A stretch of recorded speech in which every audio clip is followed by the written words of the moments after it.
right, Abusia in channel and some more Quabe channel so that's why I bear media judge. Abusia and say it is a year auditors a year general reports Abusia about Bontena and someone that will report to Abusia.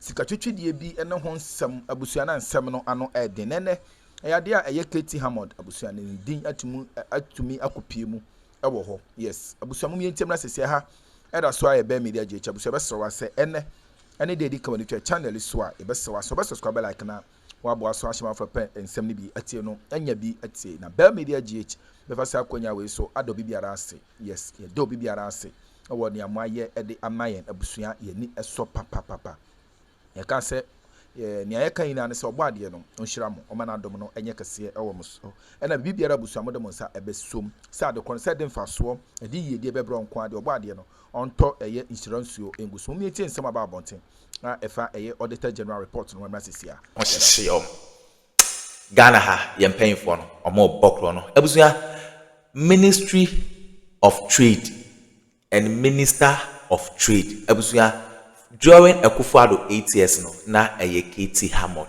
na etese oda ano ewo ho na sa eye trade ministry emre bi ode betu dwa a o chese wa make payment eye 1D1F no wa make payment bi e de ama eye 5 banks sa 5 banks omo na chese wa make sa payment no e de ama omo na eye payment ben na amount to sign ena say o make it to sa bank 5 mu no 89.4 million Ghana cedis Abusia 89.4 million Ghana cedis na yedura 1D1F ni mu sa payment na o say one make e dey ama 5 banks no Abusia na auditor general ekoye audit of rare and as o call sa 5 banks investigations Abusia sa sikebia anko Ghana sika bia ni ho a omo sende ekoto sa 5 banks according to Honorable Felix Kwachi Ofosu na Abusia chese sa sika no ewe aswohye abaketi Hammond side 1D1F scandal bi apie wo ho asa 89.4 billion 5 banks ya omo de omo ye frakadam omo de omo kata so a omo chese omo tu sika bia ma omo Abusia sika bia nko according to Felix Kwachi Ofosu. Honorable Katie Hammond ono enso na eda trade ministry ano. Oye trade minister na that means say Abusia sa sika no way. Na say investigations e ba be koso e wo Katie Hammond ne side as 89.4 billion obekwa akọchire ba bia sa sika no.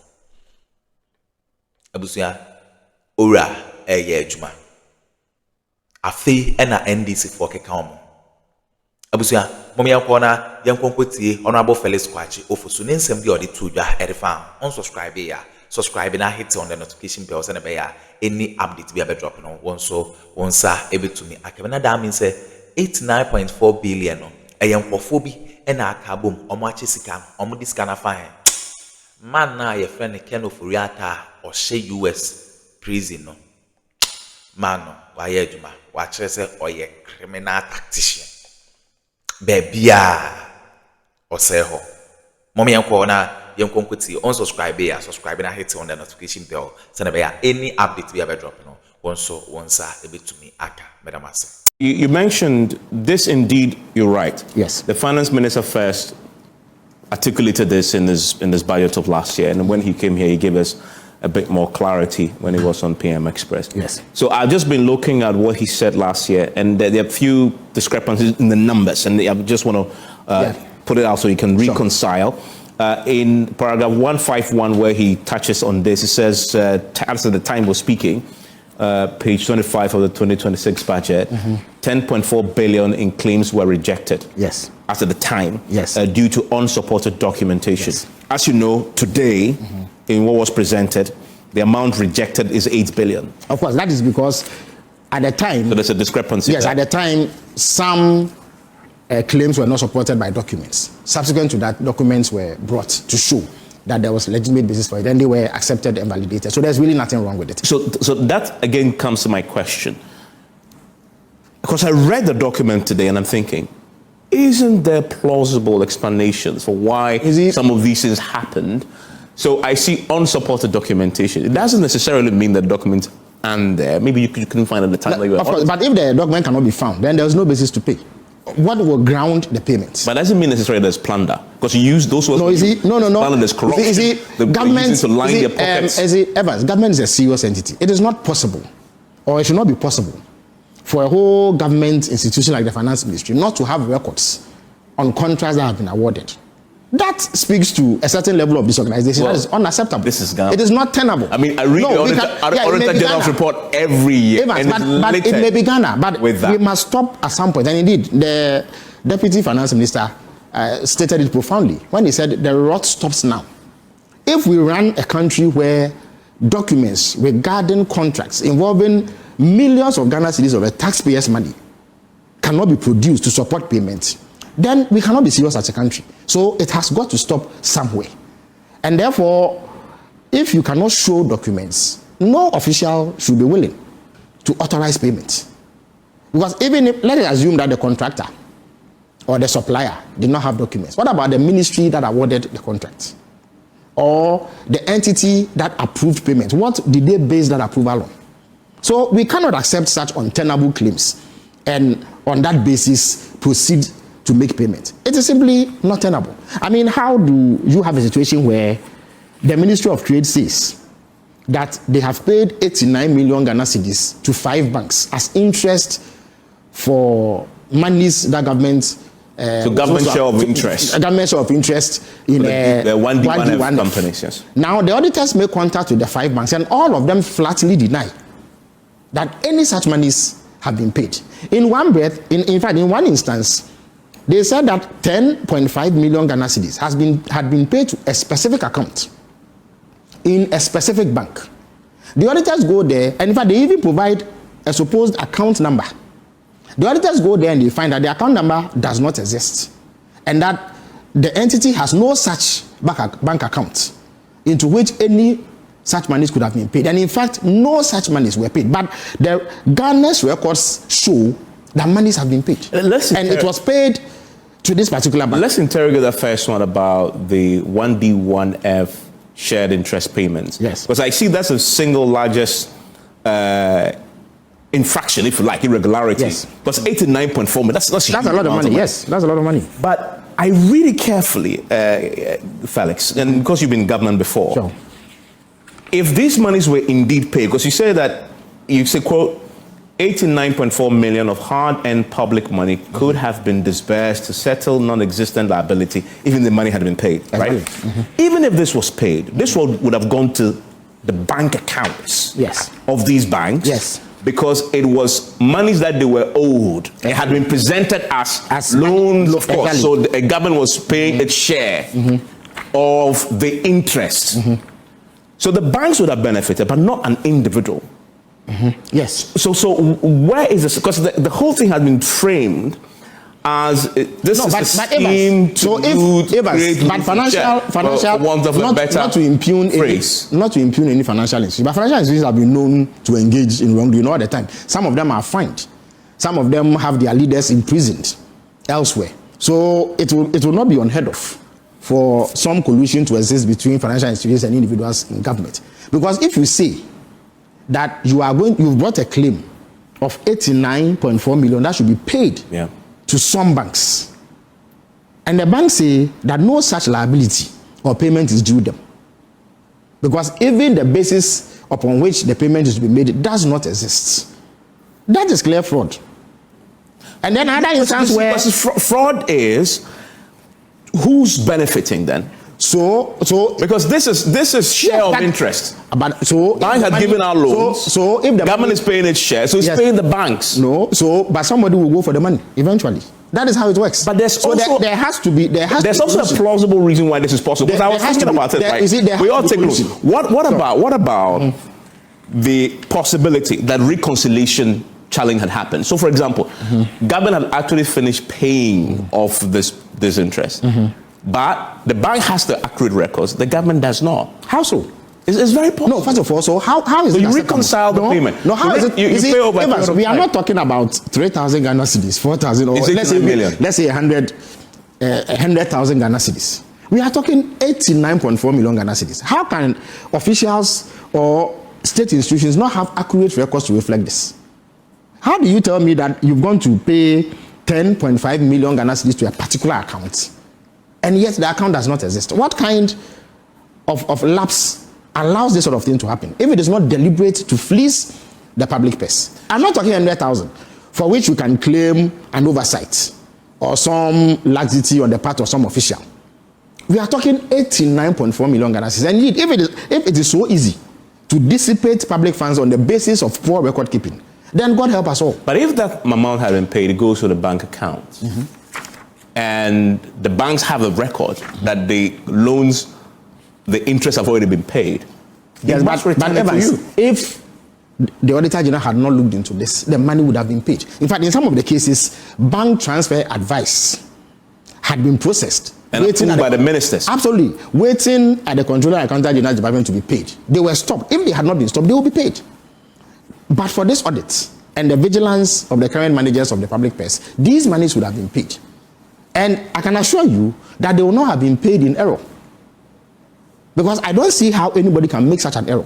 It is too colossal an amount for such an error to be made. For it to go through all the steps because securing payment from government for work done is not for the faint-hearted, I can assure you. The series of steps that you have to go through, the rigorous checks that you have to go through before it gets to the desk of the minister are quite substantial. So for nobody within the chain to have spotted this, infraction, up to the level where the claim has been presented for payment, it's a serious and mind you, there are two organizations involved here. There is the Ministry of Trade, which is supposed to be a properly established government entity with experienced and professional individuals helming affairs, right? And then there's the Ministry of Finance, which has to make the payment, and that has to subject claims sent to them to scrutiny before and the systems and structures in that place are such that such a thing cannot be missed. And this happened in 2024. Yes. So you're talking about KT Hammond's tenure as trade minister. It's not too clear who was there. But that should be easily identifiable. It shouldn't be difficult. Okay. And I'll come to the specifics of what happens to the individuals who sign up. But there's also the unfounded teacher training arrears, which is jaw-dropping. Absolutely. The Ministry of Education reported unpaid allowances totaling 160 million to teacher trainees under the Ghana Tertiary Education Commission. However, when it was checked with GTEC, the agency confirmed that as of December 2024, there was no outstanding arrears. Over 159 million would have been lost, but for this audit. You see, Evans, again, we are not talking 100,000, 200,000 Ghana cedis, which you can easily dismiss and pin it down to some oversight on the part of some official. We are talking 160 million Ghana cedis. How is it possible that such an amount had already been paid, and yet another claim had been brought to be paid? In fact, and indeed, this rings true. The statement that was read today, there were multiple recycled payments, things that had been paid already. In fact, again, the document trail, the paper trail, the sort of work that would have gone into checking it at every stage would leave no doubt about the fact that these amounts have been paid. And yet, another claim was made. And indeed, if the audit had not been carried out, it would have been paid. Again, it means that there was no guarantee that any checks would have been conducted. But I recall there was a time in early 2017-2018 that emerged that some government officials had been paid double. Yes. Double payments. In fact, some of them there was suggestion that they were going to be tried. Yes. Doesn't that explain that the whole public salary compensation payment architecture is broken? Is it that one? So, for instance, I'm a minister and then I'm an MP. You are not supposed to be paid for both jobs. So you are paid one salary. But when you are appointed a minister, you are given an appointment letter with terms and conditions of service. They take your details to put you on the public payroll.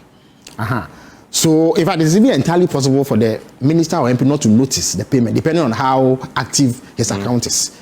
So, it is the duty of those who process the payment to merge their systems and spot this. But we are talking about a few hundreds of thousands of cedis. which in the larger scheme of things may seem small, and so you can miss. But not 160 million Ghana cedis, not 89.4 million Ghana cedis, not 10.5 million Ghana cedis even. That is simply not explainable under any circumstance. And you see, again, you need to notice that the Auditor General, before publishing his report, issues management letters. So they seek responses. If they are satisfied by the response, they will flag the particular transaction that they are looking into. So before they publish, they would or flag a particular transaction. It means that they are not satisfied with the explanations that have been offered, or they are not satisfied with the documentation that is provided. And mind you, it is not just the Auditor General that did it. These are world-class, reputable audit firms with a track record of solid performance who carried out this audit on behalf of the Auditor General. Except that if the 160 million had been paid, it would have gone to teachers who had already been paid. Yes. So the teacher would have received, and it's entirely possible the teacher may not notice, depending on how active they can be. But in any event, you are where's the fraud and the corruption? No, but the point is that you are assuming that it will go to the teachers. That's the assumption you are making.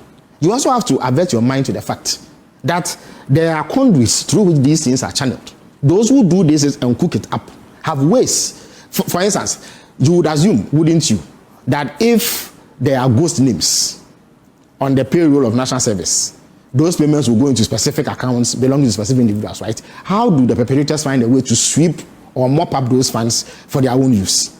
Because they have an elaborate scheme and system, sometimes in collusion with financial institutions to do so. Or let me rather rephrase, in collusion with individuals in financial institutions to do so. So these findings are mind-boggling. They are deeply troubling. And it shows that a lot has to be done to ensure that it does not happen. And that is how come I am particularly gratified about the steps that this finance minister and his team are taking to avert this sort of thing. And they insist that they're right. In fact, now even before a contract is awarded, what you have to go through in order to get it approved and funded is enough to convince any observer that the system is being improved. You know, strict financial discipline is one thing, but ensuring that loopholes are not exploited is quite another. And we are determined as a government to ensure that this does not happen again. There's no way that this sort of thing will be allowed to happen. I'm going to take a break. We're going to return. So what is going to happen to the individuals who were responsible for these matters as the auditors have uncovered? I'll ask him about that. And then the fundamental question of, so today was submitted to Parliament. The Public Accounts Committee will have to deal with this particular matter. Individuals will have to be invited. As this was presented to the House today, there wasn't a suggestion, and I haven't seen it in what was presented, that the responses that were sought were captured at least in the statement that was on the floor. And many have said, to be fair, and I've heard Felix accused of being propagandist on the matter, and the government was being propagandist on the matter. In other words, if they really wanted to be fair to the issue, in this statement that was presented to Parliament, they would have also captured the responses that the various individuals and institutions gave to explain why some of these irregularities happen. Now, I'll put that question to him. Is the government simply being propagandist about this?